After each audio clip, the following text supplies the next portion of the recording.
मित्रों नमस्कार। महाभारत की 13वीं कथा में आपका हार्दिक स्वागत है। आज की कथा का शीर्षक है दूत क्रीड़ा। युधिष्ठिर द्वारा आयोजित राजसूय यज्ञ में अपमान भाव से ग्रस्त दुर्योधन उसकी सुख की नींद उचट चुकी थी।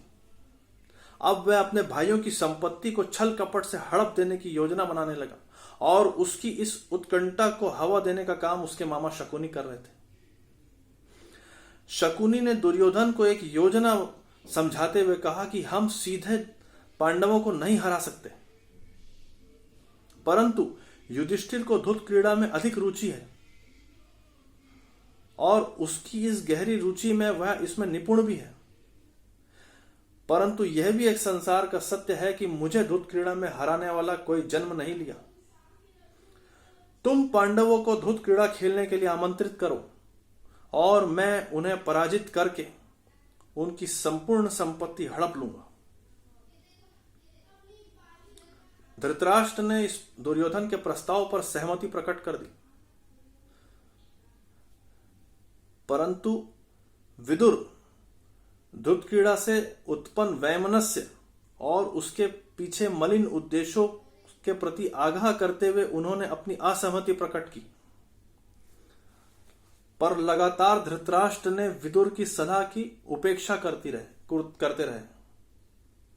हस्तिनापुर के राजभवन में जिस सभागार में यह क्रीड़ा खेली जानी थी उसे बहुत सुंदर ढंग से सजाया गया। पांडव अपनी माता कुंती और द्रौपदी के साथ हस्तिनापुर पधारे। धृतराष्ट्र, भीष्म पितामह, द्रोणाचार्य, कृपाचार्य की उपस्थिति में धूत क्रीड़ा का प्रारंभ हुआ।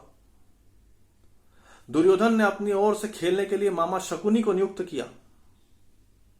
सर्वप्रथम युधिष्ठिर ने दांव पर अपने हीरे जवाहरात से भरे आभूषणों को लगाया और वह हार गए। तत्पश्चात उन्होंने स्वर्ण के आभूषणों को लगाया और स्वर्ण मुद्राएं लगाई, पर धूर्ततापूर्ण शकुनी ने उसे भी जीत लिया। उसके बाद तो एक एक करके हाथी, अश्वों, रथों, सैन्य बल इत्यादि आदियों को सब पांडव हारते चले गए।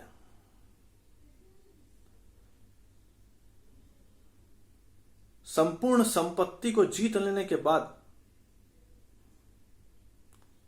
शकुनी ने युधिष्ठिर से कहा कि आपके राज्य, आपकी सैन्य बल, आपकी धन संपत्ति को अब दुर्योधन ने जीत लिया है।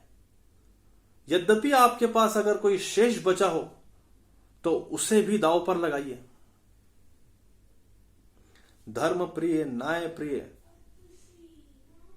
युधिष्ठिर खेल में खेलते हुए, रमते हुए वह खेल उस स्थिति पर जा पहुंचा था जहां वह मान मर्यादा सबको भूल करके अपने भाइयों को भी दांव पर लगा दिया। नकुल, सहदेव, अर्जुन, भीम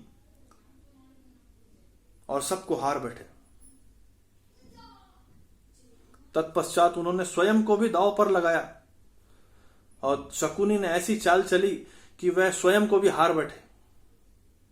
सभा स्तब्ध थी, शांत वातावरण थे। उसके बाद तो शकुनी ने पांडवों से कहा कि अभी भी तुम्हारे पास एक चीज बाकी है, द्रौपदी। इतना सुनते ही भीम क्रोध की अग्नि से जलते हुए अपनी गदा को उठा करके शकुनी के सिर पर मार देने की इच्छा से खड़े हुए, परंतु अर्जुन के आंख को इशारों को समझते हुए वे शांत बैठ गए। अंततः द्रौपदी को भी दांव पर लगाया गया। द्रौपदी के दांव पर लगते ही एक उत्तेजना सी पूरे सभागार में छा गई। पूरा सभागार में सन्नाटा सा था। शकुनी ने युधिष्ठिर को अंत तक जीतने का प्रलोभन दिया और उसे जीतने के लिए प्रेरित करते रहे और उसे सब कुछ लगा देने के लिए विवश कर दिया। अंततः द्रौपदी को भी वह हार बैठे। अब पांडवों के पास कुछ नहीं बचा था।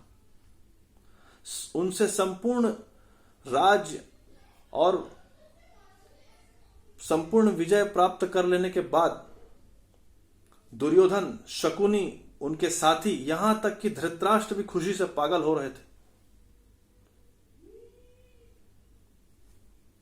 इस पाश्विक आनंद और उससे आने वाले संकट काल को किसी ने भी नहीं भापा था कि इसके बाद कौरवों की नीचतापूर्ण हरकत से उन्हें असहनीय कष्ट और यहां तक कि मृत्यु का भी वर्णन करना होगा। इसका अनुमान सभागार में किसी को भी नहीं था। इस प्रकार से धूत क्रीड़ा के आयोजन हुआ। अगली कड़ी में इंद्रप्रस्थ में अपमानित द्रौपदी अगली कथा का शीर्षक होगा। नमस्कार।